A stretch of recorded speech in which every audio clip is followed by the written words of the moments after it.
These junior doctors and now some nurses again have got a nerve.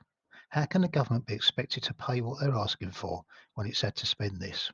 10 billion on 40 PPE, including, but not limited to, as they say, 122 million to PPE Medro, set up in 2020 by Tory peer Michelle Mone, a brand new company with no history of supplying medical equipment and currently under investigation. Now here's a boat that needs stopping. 25.8 million to a company, again with no history of supplying PPE, recommended by Tory party chairman Greg Hands. 150 million on 40 Mace face masks.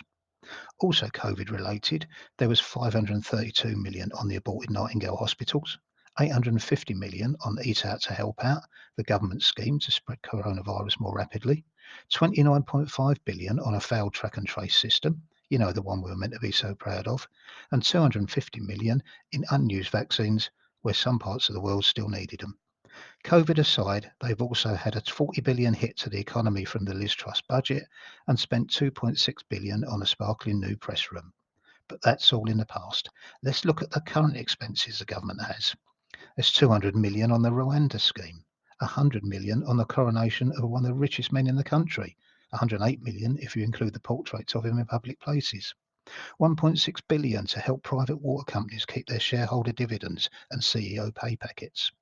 But aside from the financials, what about patient safety?